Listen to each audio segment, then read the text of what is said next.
네, 디모데전서 5장 14절부터 16절까지. 네, 짧으니까 함께 읽겠습니다. 그러므로 젊은이는 시집가서 아이를 낳고 집을 다스리고 대적에게 비방할 기회를 조금도 주지 말기를 원하노라. 이미 사탄에게 돌아간 자들도 있도다. 만일 믿는 여자에게 과부 친척이 있거든 자기가 도와주고 교회가 짐지지 않게 하라. 이는 참 과부를 도와주게 하렴이라. 네, 14절부터 보겠습니다. 뭐라고 나옵니까? 앞에 젊은이는 시집가서 아이를 낳고 집을 다스리라 이렇게 나옵니다. 여러분 이제 이 성경을 우리가 읽었어요. 적용할 때 어떻게 돼요? 빨리 시집 장가 가겠다. 맞습니까? 아니에요? 너도 못 가놓고. 네. 우리가 성경을 이렇게 해석하면 안 되는 거예요. 그래서 제가 있는 거죠. 왜 이런 이야기가 나오는가 보겠습니다. 바로 앞에 11절부터 13절까지 나온 내용을 보면 뭐라고 나왔었어요? 젊은 과부들이 자주 범하는 죄가 어떤 게 있는가를 이야기했었습니다. 어떤 죄를 범한다고 했어요? 게으름을 익혔다. 가정을 내팽개쳤다. 그리고 집집마다 돌아다녀요. 친구들 만나고 다니는 거죠. 그래서 쓸데없는 말하고 참견하고 필요하지 않은 말을 한다. 하면 안 되는 말들을 늘어놓는다. 이런 죄들이 앞에 나왔었어요. 그래서 이제 오늘은 나오는 거예요. 이런 죄를 피하려면 우리가 어떻게 살아야 되느냐. 이런 죄를 피하려면. 네. 그래서 바로 다음에 이어지는 14절에서 그에 대한 대안을 내놓는 거죠. 너희들 자꾸 죄 짓게 되지? 이렇게 살면 돼. 라고 하는 겁니다. 그래서 이런 죄를 짓지 마라. 그러면 무엇을 해야 되느냐? 지금 대안을 내놓는다고 그랬죠. 어떻게 해야 우리가 죄를 피할 수 있겠느냐라는 겁니다. 이런 죄 짓는 일 대신 우리가 무엇을 해야지 죄로부터 멀어질 수 있는가? 먼저 보면 뭐라고 나온다고 그랬어요? 젊은이는 시집가서, 여기서 젊은이라는 건 당연히 누구예요? 젊은 모든 사람을 얘기하는 게 아니라 11절에 나오는 죄 짓고 있는 과부들 얘기하는 거죠. 젊은 과부들. 그래서 여기서 나오는 젊은이라는 것은 앞에 구절에 나오는 사람들 얘기하는 거예요. 그래서 여기서 젊은이는 시집가서 아이를 낳고 집을 다스리고 이렇게 나옵니다. 이것은 무슨 뜻이에요? 모든 사람은 가정에 충실해라. 그러면 죄짓지 않겠다. 이런 내용이 아니라는 거죠. 뭐라고 봐야 됩니까? 13절에 나오듯이 게으르니까 할 일이 없고 한가하니까 자꾸 잡다한 데에 신경 쓰게 된다는 겁니다. 그러다 보니까 잡담하고 말실수하고 참견하고 하면 안 되는 말을 하고 자꾸 그런다는 거예요. 그래서 하나님 앞에서 죄짓지 않는 일을, 특히 이런 말의 실수들을 하지 않으려면 어떻게 해야 된다는 겁니까? 우리가 어떻게 해석할 수 있어요? 이제 신약 시대로 돌아가 보겠습니다. 신약 시대에서 어땠냐면 결혼할 나이가 지난 여자들에게서는, 지금은 그렇지 않지만 당시에는 그랬습니다. 여성의 인권이 좋지 않았기 때문에 결혼할 나이가 지난 여자에게서는 결혼해서 가정을 돌보는 것이 성실하게 사는 모습으로 여겨졌어요. 그리고 실제로 뭐요? 다른 직업을 가질 수가 있어? 거의 그럴 수가 없어요. 거의. 네. 뭐 교육도 받는 일이 없고 직업 훈련을 받는 일도 없고 직업을 가지기도 어려웠습니다. 여자가 성실하게 사는 방법 중에는 선택권이 거의 없었다. 뭐 결혼해서 가정을 돌보는 것 말고는 선택권이 별로 없었다는 거예요. 당시에는. 그래서 본문이 여기서 말하는 건 뭡니까? 요점이 결혼해라가 아니라는 겁니다. 결혼해라가 요점이 아니라 지금이나 옛날에나 남자는 남자대로, 여자는 여자대로, 나이가 어리면 어린 대로, 나이가 많으면 많은 대로 불필요한 말하고 불필요한 행동하고 범죄하는 일에서 멀어지기 위해서는, 떠나기 위해서는 어떻게 해라? 성실하게 살아라 라는 겁니다. 각자 자기 삶에 충실하라는 거예요. 젊은 사람은 결혼해라 라는 건 뭡니까? 너희들이 할 수 있는 일에 집중을 해라. 자꾸 딴 데에 이렇게 참견하지 말고 자신의 일에 집중하라는 겁니다. 각각 시간이 남는다고, 내가 형편이 여유가 있다고, 아니면 지금 당장 할 게 없다고 여기저기 돌아다니면서 잡담하고 참견하고 하면 안 되는 말들을 늘어놓고 하는 것은 세상의 시선에서 보기엔 그럴 수 있다 할 수가 있어요. 뭐 그럴 수 있지. 여유 있으면 시간 남으면 그렇게 살 수 있지. 하지만 하나님께서 보시기에는 어떻다? 악하다라는 겁니다. 그렇게 살면 안 된다라는 거예요. 예. 물론 일을 안 하는 상황 자체가 항상 나쁘다는 건 아닙니다. 저도 항상 얘기하지만 뭐예요? 피곤하면 집에 가서 뒹굴뒹굴 굴러다녀. 아무것도 안 하고. 네.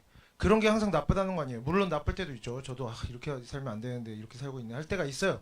하지만 피곤하면 쉬어야죠. 그건 나쁜 게 아닙니다. 우리가 열심히 공부하거나 열심히 일하다 보면 휴식도 필요합니다. 당연히. 그리고 일하다가 피곤하고 지치고, 공부하다 피곤하고 지치고 하면 잠시 쉬는 일은 좋은 일이 되는 것입니다. 피로를 회복하기 위해서 적당히 자고 잘 먹고 운동하고 푹 쉬고 이런 건 중요하죠. 하지만 이런 개념을 넘어서 어떤 걸 얘기하는 거예요? 오늘 보면 삶에 자기 삶에 몰두하고 있지 못하다는 겁니다. 자기의 일에 자기가 맡은 일에 집중하고 있지 못하고 이 사람 저 사람 만나고 여기저기서 쓸데없이 시간 보내고 잡담하고 말실수하고 참견하고 그런 상황들이 계속된다면 하나님 앞에서 범죄하고 있는 것이다 라는 거죠. 그래서 우리가 우리 자신의 믿음을 지키고 하나님과 좋은 관계를 유지하고 우리의 인생을 사단의 공격으로부터 지키기 위해서라도 사단에게 틈을 주지 않기 위해서 우리가 무엇을 해야 된다? 우리의 인생의 기본적인 형태는 어떻게 돼야 한다는 겁니까? 각자 하나님께서 맡기신 지금 당장에 주어진 일들을 잘 감당하면서 언제나 성실한 삶을 살아가려고 애써야 하는 겁니다. 저도 그런 시간이 많았고 누구든지 그럴 수 있어요. 나중에 돌아보면 헛고생했다라고 생각할 만한 일이나 헛된 공부에 몰두해 있게 되는 시간들도 있습니다. 이거는 사실 이제 되게 부끄러운 얘기라 잘 안 했었는데 오늘 처음으로 사람 앞에서 얘기하는 것 같아요. 아르바이트를 하다가 재미없습니다. 기대하지 마세요. 아르바이트를 하는데 한두 달 했었어요. 한두 달 어떤 걸 했냐면 이제 인터넷 구입한 지 2년이 넘어간 사람들한테 무작위로 전화하는 거예요. 무작위로 전화해서 인터넷 사라고 할인해 주겠다고. 그래서 이제 가입시키는 건데 한 두 달인가 세 달 일하고 10만 원 벌었습니다. 10만 원. 가입을 못 시켜가지고. 네. 이런 세월이 있는 거예요. 나중에 지금 돌아보면 뭐예요? 지금 돌아보면 어때요? 웃겼어요? 지금 돌아보면 어때요? 아주 쓸모없는 시간을 보낸 거예요. 아주 쓸모없는 시간. 근데 이렇게 웃길 수 있으니까 쓸모가 그렇게 없진 않았죠? 괜찮죠? 네. 누구나 이렇게 헛고생 한다고 생각될 만한 일. 내가 굳이 이런 일 해야 되나? 내가 이런 하찮은 일 해야 되나? 하찮은 공부, 쓸모없는 공부 이거 나중에 쓸지도 모를지 안 쓸지도 모르는데 해야 되나? 이런 시간들이 있다는 거예요. 저도 많았어요. 네. 그리고 나에게 주어진 일, 맡은 일을 엉망으로 하게 되는 때도 있는 겁니다. 하지만 어떻다? 차라리 수입이 없더라도 한 달에 5만 원 벌더라도 아주 헛고생을 하더라도 그리고 일을 엉망으로 하게 되더라도 뭐보다 낫다. 시간이 떠서 이 사람 저 사람 만나고 이런 말 저런 말 막 헛소리하고 하면 안 되는 말하고 말 실수하고 참견하고 하면서 하나님 앞에 범죄하는 것보단 한 달에 5만 원 버는 게 낫다라는 겁니다. 여러분 보기에는 아닐 수 있지만 하나님 말씀이 그렇다는 거죠. 일을 해라. 헛된 시간을 보내지 마라. 뭐든지 공부하고 이러면서 시행착오를 겪는 겁니다. 저도 그런 경험을 했으니까 이제 그런 일 안 하는 거죠. 시행착오를 겪고 고민하고 성장하는 것이 하나님 앞에서 어쨌든 선한 일이요. 우리 인생에도 현실적으로 더 유익한 일이라 할 수가 있겠습니다. 조금 복잡한 이야기인데 지금 내용이 조금 복잡한 교훈이에요. 근데 성경을 보면 너무나 정확한 예시가 나와 있습니다. 그래서 볼게요. 요셉의 인생에 대해서 생각을 해보겠습니다. 요셉의 인생. 이 내용에 상당히 들어맞아요. 요셉은 하나님께서 뭘 주셨어요? 꿈을 주셨죠. 어떤 꿈이에요?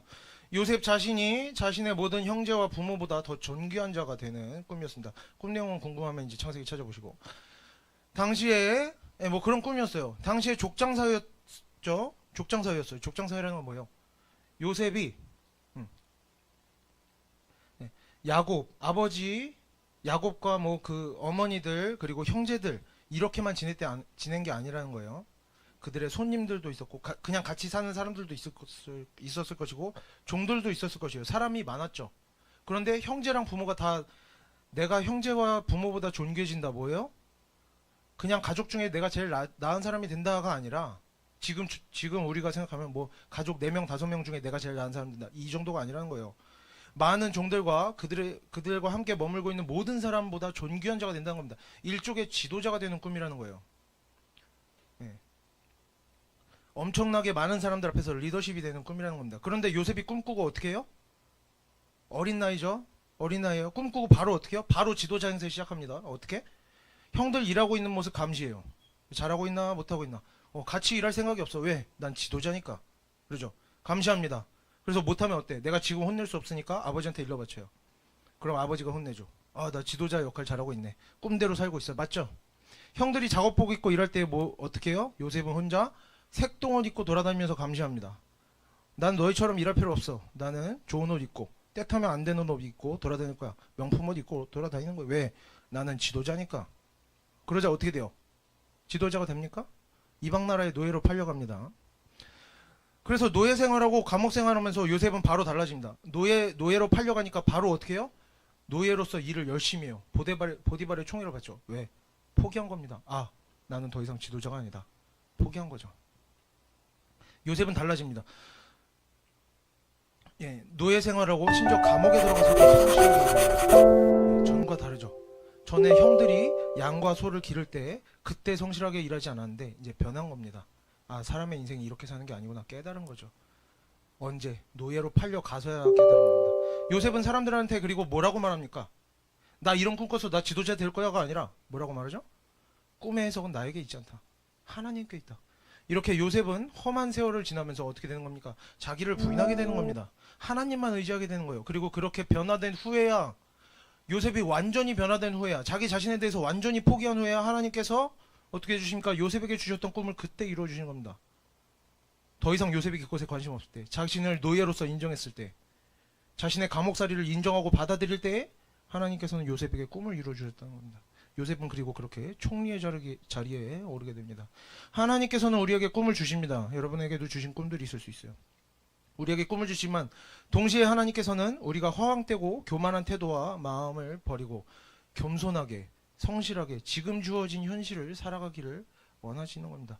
여러분에게 대통령의 꿈을 주셨습니까? 지금 내 방 청소 잘하고 내가 학생이면 공부 잘하고 내가 아르바이트 하고 있으면 아르바이트 열심히 하는 것이 하나님께서 기뻐하시는 일이라 이거예요. 집에서 나는 대통령 될 거야 그러니까 나한테 까불지 마. 이거는 맞지 않다는 거죠. 현실을 살아가기를 원하신다는 겁니다. 요셉은 지도자의 꿈을 꾸었더라도 어떻게 했어야 됐어요? 농경사회의 구성원으로서 최선을 다해야 했습니다. 부모를 섬기고 자기가 막내니까 형들을 섬기고 농사나 목축업을 주어졌으면 거기에 전념하면서 하나님의 때를 기다리면서 성실한 삶을 살았어야 하는 겁니다. 요셉은 스스로 관리자가 되려고 했지만 결국에 요셉의 인생에서 특별한 어떤 도약의 순간들은 어떤 의미가 있던 모든 순간들은 전부 사람의 노력이 아닌 하나님의 역사하심으로만 채워졌습니다. 요셉이 한 일은 아무것도 없어요. 요셉이 총리가 되기 위해 한 일이 뭐가 있습니까? 요셉이 한 일은 아무것도 없다는 겁니다. 그냥 질질 끌려다니다가 총리 된 거예요. 이렇게 사람이 하나님의 자리에 서면 어떻게 된다? 멸망하는 인생이 되고 하나님께서 주인이 되어주시고 사람이 낮아지는 인생에서는 하나님의 능력이 나타나기 시작한다는 겁니다. 이제 넘어가서 14절 뒷부분을 계속해서 보겠습니다. 이러한 상황에 대해서 계속해서 설명하고 있는데 뭐라고 나옵니까? 대적에게 비방할 기회를 조금도 주지 말기를 원하노라. 여기서 대적은 누구예요? 사단을 말하죠. 예. 이제 번역이 조금 복잡한데 번역을 하다 보면 사단이라고 확인할 수가 있습니다. 그리고 다음으로 여기에 나오는 사단에게 뭘 주지 말라? 기회를 주지 말라. 이 헬라어 의미를 찾아보면 전초기지, 베이스 캠프 등의 의미를 가지고 있습니다. 그러니까 대적에게 기회를 준다는 건 뭐예요? 내 마음에 일정한 공간을 만들어서 사단이 여기에 머물면서 계속 일할 수 있게 만드는 겁니다. 베이스 캠프가 뭐예요? 예, 뭐 이제 등산을 할 때 저도 잘 모르지만 찾아보고 왔을 텐데 안 찾아보고 왔어요. 등산을 할 때 어때요? 베이스 캠프를 만드는 거예요. 중간 지점 가면 피곤하니까 베이스 캠프 만들어서 쉬어요. 그리고 날씨를 보면서 조금 멀리도 갔다 와보고 그렇게 하는 거죠. 간을 볼 수 있도록 베이스 캠프를 만드는 겁니다. 사단이 어때요? 베이스 캠프를 만들면 어때요? 일하다가 실패해도 돌아와서 또 일할 수 있는 겁니다. 예. 그래서 사단에게 기회를 주지 말라. 그리고 이제 비방할 기회를 준다. 어떤 기회를 준다? 비방할 기회를 준다. 여기서 비방이라는 것은 말 그대로 비난도 있지만 남용, 낭비 등의 뜻도 있습니다. 사단은 우리를 비난하고 깎아내리기도 하지만 우리의 인생을 낭비하게 만들기도 한다. 그래서 이러한 태도, 자신의 삶에서 자신의 일이나 공부에 열중하지 못하고 이리저리 돌아다니면서 사람들 만나고 이런저런 얘기 나누고 이러는 것을 본문에서는 뭐라고 하는 겁니까? 그러는 일, 시간 낭비하고 사람들 만나면서 말 막 하다가 말 실수하고 이런 거를 사단에게 전초기지를 제공하는 행위다. 그래서 사단이 우리를 비난하고 우리의 인생을 낭비하게 만든다 라고 하는 겁니다. 이런 낭비는 사단이 우리를 이 세상에서 하나님의 자녀로 빛과 소금으로 나타내지 못하게 하고 우리의 인생을 쓸모없이 낭비하게 만들고 능력이 없게 만든다라는 것이죠. 그래서 우리가 디모데전서 5장 앞부분에서 나온 대로 자꾸 다른 사람들하고 5장에서 어떤 것들이 나왔냐면 다른 사람들하고 다투고 뭐 이런저런 일에 참견하고 쓸데없이 말 많이 하다가 말 실수하고 이런 일들이 우리에게 많이 일어나고 있다면 우리의 마음에 우리가 좀 돌아보자는 겁니다. 우리의 마음에, 우리의 시간에, 우리의 삶에 지나치게 여유가 많고 내가 지금 온전히 나의 삶에 집중하고 있지 못해서 그런 것이 아닌가 좀 돌아볼 필요가 있다는 거죠. 물론 다른 이유도 얼마든지 있습니다만 오늘 보면 이런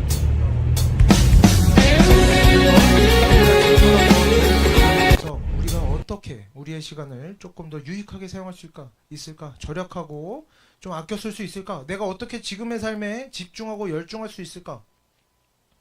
내가 할 수 있는 일들이 뭐가 있을까? 어떤 공부나 어떤 다른 일들이 더 있지는 않을까? 우리가 주변을 살펴보자는 겁니다. 다투고 말실수하고 막 여기저기 참견하고 하기보다는 어떻게 하자? 우리 자신과 다른 사람들에게 유익이 되는 다른 일들을 찾아서 집중해 보자. 이럴 때 우리의 신앙생활에 많은 유익이 있게 될 것이라 생각합니다. 이것이 이제 여기서 결혼해라 이런 말의 의미죠. 그리고 실제로 우리 어떻습니까? 사람은 너무나 연약합니다. 그리고 본성이 타락해 있죠. 그래서 계속 똑같은 환경 안에서 똑같이 일하고 똑같이 쉬면서 같은 죄를 지으면서 말실수하고 참견하고 다툼을 반복하면서 환경의 변화 없이 자기 마음만 돌이키려고 애쓰면 내가 환경에선 바뀌는 게 없어. 하는 일 바뀌는 거 없고 하는 공부 바뀌는 게 없어. 근데 착한 마음 먹어야지. 말실수하지 말아야지. 자기 마음만 돌이키려고 애쓸 때가 있어요. 그러면 죄에서 벗어나기 어렵다는 겁니다. 죄를 멀리하려면 어떻게 돼요? 지금 나의 모습이 마음에 안 들어. 지금 나의 모습을 바꾸고 싶어. 그렇다면 어떻게 됩니까? 내가 지금 죄 짓는 데에 쓰는 그런 에너지를 다른 데에 쏟아 부어야 된다는 겁니다. 우리가 반복해서 죄 짓던 그런 시간에 그러한 상황에 우리의 몸을 다른 데로 갖다 놓아야 된다는 거예요. 다른 일을 하고 있어야 된다는 거죠. 내가 그냥 똑같이 살면서 나 마음 똑바로 먹어야지. 어렵다는 겁니다.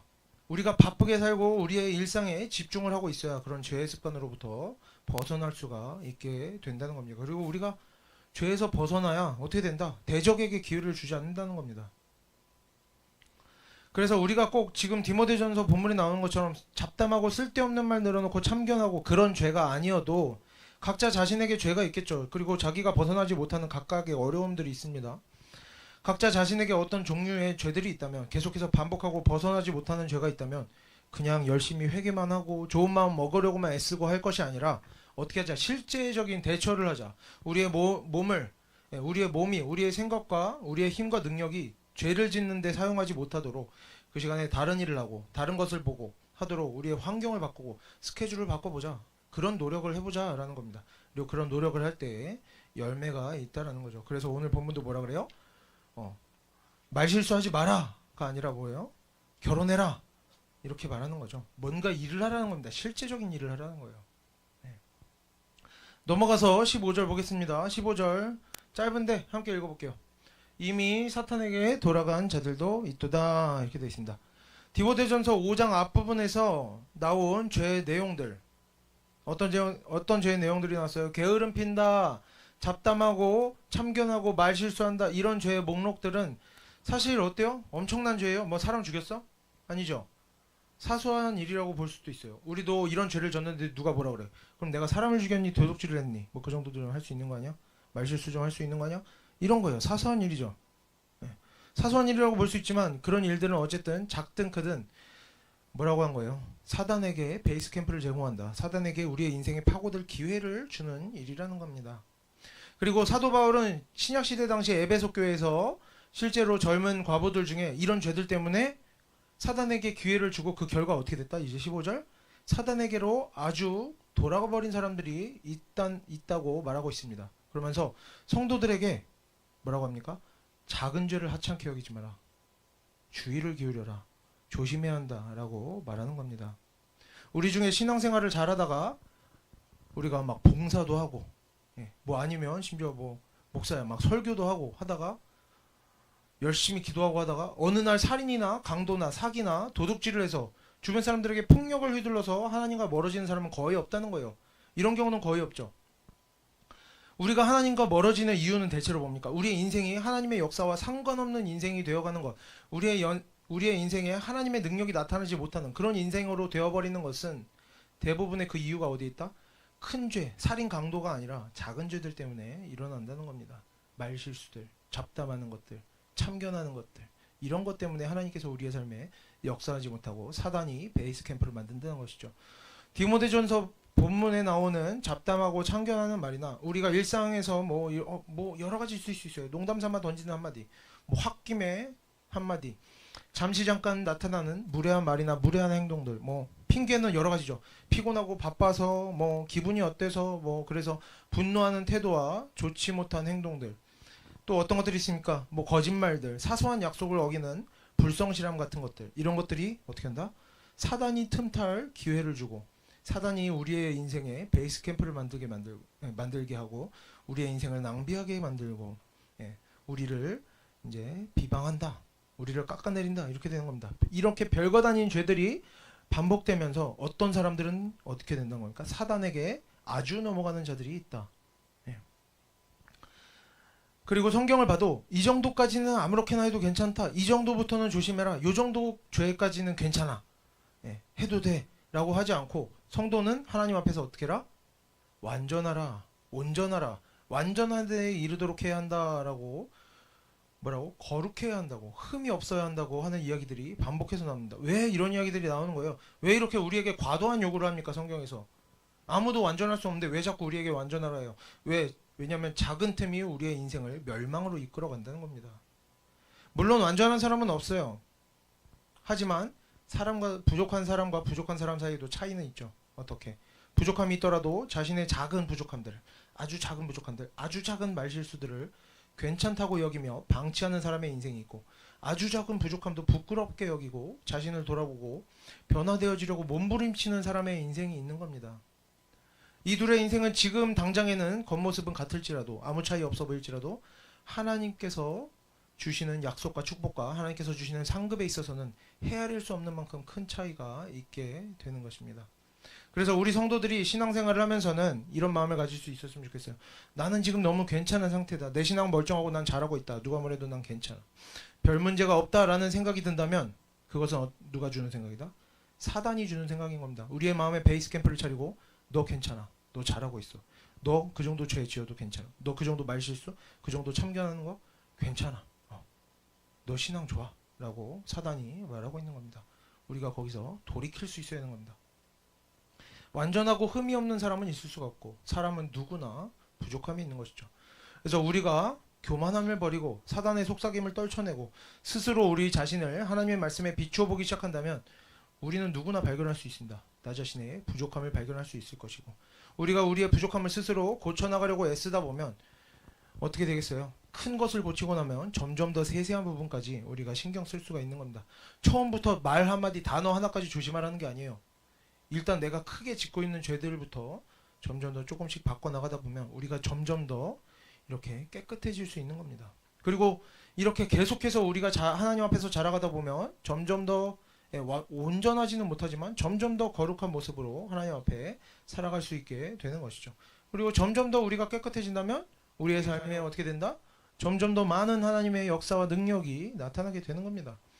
예, 사도 바울이 완전해서 죽은 사람 살렸겠습니까? 사도 바울도 얼마나 자신이 죄인 중에 괴수라고 하지만 어때요? 사도 바울이 가지고 있던 손수건을 가져가서 죽은 사람에게 내려놓으면 죽은 자가 살아나는 겁니다. 예, 완전하라는 말이 아니에요. 완전하라고 애써야 된다는 거죠. 작은 죄도 용납하지 말라는 거예요. 그래서 디모데전서 앞부분에도 나왔듯이 하나님을 믿는 그 믿음이 올바른 사람은 어떤 사람이 되어야 된다? 예시로 뭐라고 나왔어요? 교회 안에서뿐만이 아니라 사회적으로도 모범이 되고, 예, 괜찮은, 저 사람은 죄가 그렇게 많지 않아가 아니라, 괜찮아가 아니라 사회적으로 또 모범이 되고 어떤 사람 존경받을 만한 사람이 되어야 된다라고 나옵니다. 왜? 예, 이런 목적을 가지고 살아가라는 거예요. 나 이 정도면 괜찮아 해서 머물지 말라는 겁니다. 그런 사단의 속삭임으로부터 벗어나는 거예요. 어떤 인생을 살아라. 존경받을 만한 사람으로 되어가라 라는 겁니다. 물론 우리가 지금 지금 신앙 상태가 괜찮다고 해서 우리가 당장 존경받고 모범을 보이는 사람이 되기는 어려워요. 지금 당장 그렇게 되기는 어렵죠. 신앙인 자라가는 일에는 또 많은 시간과 많은 학습과 많은 수고가 필요합니다. 하지만 우리가 지금부터 우리의 신앙을 잘 지키면서 살아가고 계속해서 우리가 자신의 부족함을 돌아보면서 스스로 하나님 말씀 안에서 오랜 시간 훈련받다 보면 어느새 하나님께서 우리의 인생에도 은혜를 베풀어 주시고 우리가 성도로서도 모범을 보일 수 있게 되고 우리가 자신의 작은 죄도 용납하지 않는 사람이 되고 하나님의 능력이 나타나고 우리가 거룩하고 온전한 인생으로 언젠가는 반드시 살아가게 될 거라 믿습니다. 하나님께서 너희를 완전하라, 너희는 완전하게 살아라 라고 했으면 어떻게 한다? 하나님께서 그렇게 만들어 주신다. 하나님께서 요셉에게 꿈을 주시면 어떻게 된다? 이루어 주신다는 겁니다. 근데 어떻게 될 때? 순종할 때, 작은 죄도 용납하지 않을 때, 교만함을 내려놓을 때 하나님께서 이루어 주신다는 겁니다. 그래서 우리가 지금 본문을 보면서는 사람들이 작고 사소한 죄 때문에 사단에게 넘어가는 일이 있음을 우리가 기억하자. 그리고 이제부터라도 우리의 작고 사소한 부족함들을 돌아보고 그것을 고쳐나가는 일이 얼마나 중요한지를 우리가 알았으면 좋겠습니다. 그리고 우리가 계속해서 훈련한다면 하나님께서 반드시 우리에게 찾아오실 것이라는 것을 잊지 않고 기억하길 바랍니다. 마지막으로 이제 16절을 같이 읽어보겠습니다. 만일 믿는 여자에게 과부 친척이 있거든.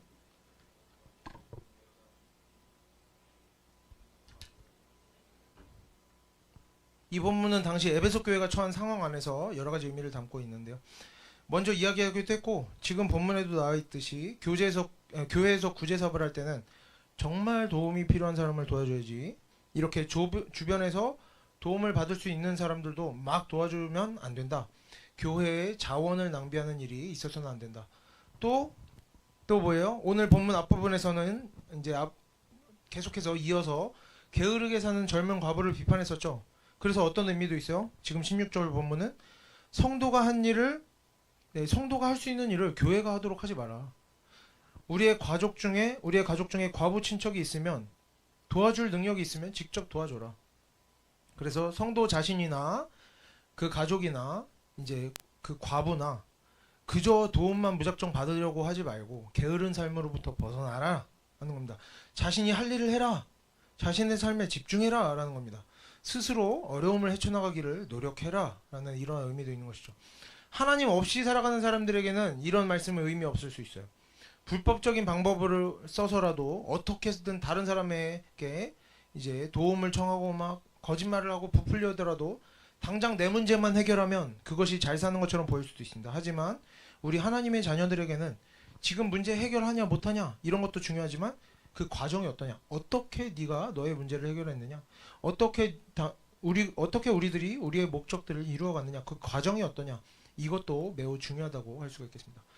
뭐 전에도 말했듯이 이런 얘기죠. 아무리 선한 일이라도 그것을 이루기 위해서 싸우고 분노를 쏟아내고 뭐 디모데전서 본문을 생각하면 뭐 참견하고 이러면 어떻다? 과정이 이미 잘못된 거죠. 그런 목적이 아무리 선하더라도 과정이 잘못되면 하나님께서 주시는 열매를 맛볼 수가 없다. 만약에 이렇습니다. 우리에게 어떤 목표만이 항상 중요한 일이라면 주어진 문제를 해결하는 것만이 항상 중요한 일이라면 나도 노력하면서도 내가 혼자 할 수 있어도 어떻게 다른 사람에게도 막 도움을 요청합니다. 교회에도 도움을 받아요. 그래서 최대한 빨리, 최대한 풍족하게 잘 해결하는 것이 지혜로운 일일 수 있습니다. 하지만 이런 인생의 문제들은 우리가 사는 동안에는 끊이지 않고 계속해서 일어납니다. 이 문제를 해결하면 저 문제가 생기고 지금 있는 모든 문제를 해결하면 금방 또 다른 문제들이 생겨납니다. 성적이 안 올라요? 여러분 열심히 공부해서 성적이 오르면 이제 뭐 학교를 어디 갈까? 학교를 잘 갔습니까? 직장을 어디 갈까? 끝이 없는 겁니다, 여러분. 그래서 사실 우리에게 어떤 문제가 찾아왔을 때 아무것도 배우는 것 없이 아무 고민도 없이 다 도움받으려고 그러고 아니면 다 기적적으로 뭐 저절로 문제만 해결되기를 바라고 문제가 해결되고 지나가면 어떻게 되는 거예요? 그런 일들은 우리에게 결국 아무 도움도 되지 않는 겁니다. 왜? 문제는 계속 찾아오는 건데 하나 문제 해결되면 뭐가 도움되겠습니까? 아무 의미 없이 시간을 낭비하는 일이 될 수도 있다는 겁니다. 그렇기 때문에 뭔가 문제가 필요할 때마다 다른 사람들이 다 도와주고 교회가 다 해결해주고 이러기를 바라고 하나님께서 기적 베푸시기만을 바라고 그렇게 도움받아서 해결하는 습관 그런 고집이 생기면 계속해서 스스로는 어떻게 해요? 아무것도 감당하지 못하고 아무것도 배우지 못하고 무능력한 사람이 되어가는 겁니다. 무기력한 사람. 세상에서 말하는 종교는 마약이다라는 그 문구에 아주 딱 들어맞는 사람이 되어가는 거죠. 어떻게 되겠지 하는 사람. 그러면서 자기 자신이 만들어낸 어떤 시간 낭비로 인한 자기 자신의 부족함에 대해서 뭐라고 하게 됩니까? 나는 주어진 게 부족해. 나는 타고나기를 부족하게 태어났어. 그래서 도움을 받아야만 해. 하나님께서 이루어 주셔야만 해. 무책임한 태도를 가지게 되고 계속 또 도움받게 되고 이렇게 서클이 도는 거죠. 게을러지고 감사할 줄은 모르고 도움받는 건 당연한 일이 되고 욕심은 점점 늘어가고 뭔가 생기면 도움받는 게 당연해. 이런 사람이 되어가는 것이죠. 그래서 우리가 어떤 문제가 생기면 오히려 나를 도와줄 교회가 있고 나를 도와줄 사람이 있을 때면 더 어떻게 하면 좋겠다. 마지막까지 도움을 구하지 않고 스스로 해결해 보려는 먼저 노력을 하는 태도를 가져야 할 것입니다. 그런 습관을 가지게 된다면 어쩔 수 없이 마지막에 도움을 받아서 해결한다 하더라도 그 전에 어떻게 한 거예요? 충분히 애쓰고 노력하고 고민하는 겁니다. 그러면서 많은 것들을 배우게 되는 거예요. 스스로 해결하지 못했을지라도 이미 많이 성장한 겁니다. 그리고 그렇게 몇 번의 어려움을 지나가면서 이런저런 노력하고 고민하고 애쓰는 시간들이 쌓여간다면 언젠가부터는 어떻게 되는 겁니까? 내가 스스로 감당해내기 시작하는 겁니다. 전에는 감당하지 못했던 문제들을 감당해내게 되고 이제는 다른 사람들에게 도움을 베풀 수도 있게 되는 것이죠. 자신의 문제를 해결하고 다른 사람의 문제까지 해결해주는. 그리고 성경을 봐도 언제나 가장 쉬운 길이 가장 좋은 길은 아니었습니다. 하나님께서는 어떻게 하셨습니까? 전혀 그럴 필요가 없는데 사람을 만드시고 사람을 사랑하시고 사람에게 자유를 주십니다. 그래서 어떻게 해요? 결국에 자신이 못 박히는 고난을 감당하셔야 했지만 사람 괜히 만들었어. 힘드네. 귀찮네. 그냥 포기할까? 가 아니죠. 그래도 하나님께서는 사람을 포기하거나 사람을 만들지 않고 없애버리는 쉬운 길보다는 어떤 일? 십자가에 못 박히시고 고난을 감당하시는 어려운 길을 선택하신 겁니다. 내가 감당하리라. 또 수많은 선지자들과 사도들이 자신들이 욕먹고 비난당하고 괴로움당하고 죽을 것을 알면서도 사람들에게 가서 하나님 말씀을 전합니다. 뭐예요? 어떤 말 전한 거예요? 좋은 말 전합니까? 너희 복 받을 거야 라고 전합니까? 너네 그렇게 살지 마. 하나님의 심판이 있을 것이다. 이렇게 전하는 겁니다. 욕먹을 줄 알면서도 전하는 거예요. 가서. 또 구약과 신약의 많은 성경 구절들은 뭐라고 합니까? 의인에게는 고난이 많다. 의롭게 살다 보면 당연히 고난 가득한 삶을 산다는 겁니다. 의인이 의로운 삶을 살기 위해서는 많은 고난을 감당해야 하는 의미도 되지만 또 어떤 의미? 고난을 많이 감당하는 사람이 고난 속에서 살아가신 그리스도 예수와 하나님의 마음을 알게 되고 그래서 그 많은 고난을 통해서 죄가 씻겨지고 의로운 마음이 생겨나고 의인으로 변화되어져 간다. 우리가 이렇게도 이해할 수 있는 것입니다. 하나님의 자녀로 살아가는 일과 여러 가지 고난을 여러 가지 어려움들을 스스로 성실하게 감당하는 일은 언제나 함께 가는 것입니다. 하나님의 자녀로 난 이렇게 의인으로 하나님의 자녀로 신앙 좋게 잘 살아가고 있어. 그래서 어려움은 남들이 다 해결해 줘야 돼. 하나님이 다 해결해 주셔야 돼. 기적이 있어야 돼. 되겠습니까, 여러분? 그렇지 않다는 거죠. 우리가 조금만 문제가 생기면, 조금만 불편하고 힘들면 마음에 불만 가득하고 빨리 해결되었으면 하고 그래서 온갖 도움받고 편법 쓰고 아니면 막 다 쏟아내버리고 아니면 덮어두고 외면하고 넘어가 버리고 알아서 되겠지. 그런 태도로 살아간다면 그런 인생엔 뭡니까? 의인의 인생이 아니라 어떤 악하고 게으른 마음이 자라가고 사단이 베이스 캠프를 만들고 의인이 아닌 악인이 만들어지고 사단에게 아주 넘어가 버리는 그런 일들이 있게 된다는 겁니다. 물론 그렇다고 이렇게 살라는 건 아니에요. 무조건 다 혼자 알아서 잘해야지. 도움받는 것 자체가 문제다. 도움받고 싶은 생각하는 것 자체가 문제다. 이런 말은 절대 아닙니다. 오늘 본문은 뭐예요? 과부는 절대로 교회에서 도와주지 마라. 어떻게든 본인이 해결해라가 아니죠. 필요하다면 교회에서 도움을 줘야 되지만 스스로 해결할 수 있다면 먼저 스스로 해결해라. 노력을 해봐라. 그리고 가능하다면 교회에서 도움을 주는 상황까지 이르지는 않도록 해봐라 라는 겁니다. 스스로 해결할 수 있으면 해결해라 라는 말이지 도움받는 것 자체가 문제다 라는 건 아니죠. 앞에서는 분명히 이제 과부터 그렇게 말하고 있지는 않습니다. 상황에 따라서 어떤 때는 뭡니까? 도움을 주는 일이 어리석은 일이 되는 겁니다. 도움을 받는 일이 악한 일이 될 때도 있어요. 근데 어떤 때는 뭐예요? 도움을 주는 일이 선한 일이 될 때도 있어요. 도움 받는 일이 유익한 일이 될 때도 있는 것이죠. 구분을 해야 됩니다. 각각의 맥락과 상황에 따라서. 다만 오늘 본문에서 말하는 주제는 뭐예요? 자기가 할 수 있는 일도 남에게 밀어. 그리고 교회로부터 다른 사람들로부터 도움받기를 원하고 일이 빨리빨리 해결됐으면 좋겠고 기적이 일어났으면 좋겠고 그래서 빨리 나는 여유가 생겨서 뭐 잡담하고 이 사람 저 사람 만나고 돌아다니고 이런 것이 그렇게 좋은 일이 아니다. 자신이 할 일도 남에게 떠넘기면서 그렇게 여유가 생기다 보면 게으름 피우게 되고 쓸데없는 말하고 죄짓고 이런 것들이 사람의 눈으로는 사소하게 보일지라도 그런 죄들이 성도가 하나님을 떠나게 만들고 사단에게 넘어가는 일까지 이어질 수 있다라는 겁니다. 그래서 오늘 본문을 보면서 우리가 먼저는 이거 기억했으면 좋겠어요. 작은 죄들, 작아 보이는 죄들, 어떤 가벼운 말 한마디, 어떤 약간의 이상한 태도는 사람의 눈으로 보기엔 별거 아닐 수 있을지라도 그 결과물은 절대로 가볍지 않다는 것을 우리가 기억했으면 좋겠습니다. 사실 하나님께서 구약시대 역사를 구약의 역사를 통해서 보여주셨던 거룩함의 의미, 하나님께서 기뻐하시는 거룩함은 뭡니까? 살인이나 강도 같은 큰 죄를 멀리하는, 그리고 착한 일 조금 하고 신앙생활 열심히 하면 작은 죄는 뭐 없는 것으로 쳐주는 그런 거룩함이 아닙니다. 거룩함은 뭐예요? 점 하나가 있어도 안 되는 거예요. 작은 죄도, 작은 흠도 용납하지 않는 것이 거룩함입니다. 그리고 오늘 본문은 확실하게 작은 죄가 사단이 우리의 인생을 집어삼키는 기회를 열어주게 된다고 말하고 있습니다. 그리고 우리가 우리에게 주어진 문제들을 또 성실하게 감당해낼 줄 아는 성도들이 되었으면 좋겠어요. 도움과 기적만 바라는 게 아니라 내가 할 수 있는 일을 해야지. 내가 이것이 안 되고 저것이 안 돼. 도움이 없으면 이것도 못하고 저것도 못해. 그러면 지금 내가 할 수 있는 일을 하자. 내가 지도자가 되고 싶은데 못 됩니까? 그러면 지금 양이라도 잘 돌보자. 이런 좀 성실한 사람이 되었으면 좋겠습니다. 당연히 사람으로서는 쪽팔리고 불만이 있을 수 있어요. 세상 시선에서는 쉽고 간편하게 나에게 주어진 일을 완수하고 멋들어진 일을 하고 좋은 결과 내고 문제를 해결하는 것이 가장 중요한 일로 보일 수 있습니다. 하지만 하나님의 자녀의 인생에서는 도움받고 회피하고 편하고 쉽게 가는 것이 그렇게 좋은 일은 아니라는 것을 좀 기억했으면 좋겠습니다. 문제가 생겼을 때 우리가 거기서 우리의 부족함을 발견하거나 우리의 한계를 넘어설 수 있는 기회를 얻게 되는 겁니다. 하지만 변명하고 도움받기만 바라고 기적만 바라며 배움도 없고 변화도 없다면 똑같은 문제 또 만나고 똑같이 괴로워하고 계속해서 반복되는 겁니다. 문제 해결하면 뭐합니까? 다음 문제도 스스로 해결하지 못하는데. 그래서 이제 우리가 우리에게 주어지는 지금의 문제들을 성실하게 감당해보자. 용기를 내서 문제들을 마주하자.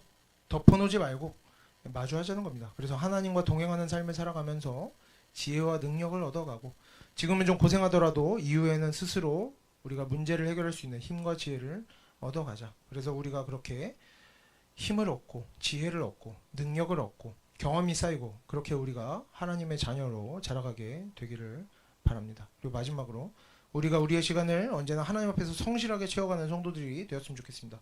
사람의 마음은 악합니다. 여유가 생기면 어떡해요? 죄가 틈타고 죄가 틈타면 사단에게 기회를 주는 겁니다. 그래서 우리가 언제나 막 다 잘 될 것처럼 다 잘 될 것처럼 나는 막 이미 막 이렇게 살아도 되는 것처럼 살기보다는 항상 하나님 말씀 돌아보면서 하나님의 말씀에 비춰보면서 하나님께서 오늘 나에게 맡기신 일이 무엇일까? 청소하라, 뭐 아르바이트 해라. 그럼 아르바이트 열심히 하고 청소 열심히 하고 내가 부족한 것이 무엇일까? 내가 고쳐야 할 것이 무엇일까를 항상 고민하고 우리가 지금 우리에게 주어진 일들을 잘 감당하면서 죄를 멀리하면서 하나님을 기쁘시게 하고 하나님과 동행하는 성도들이 되기를 바랍니다.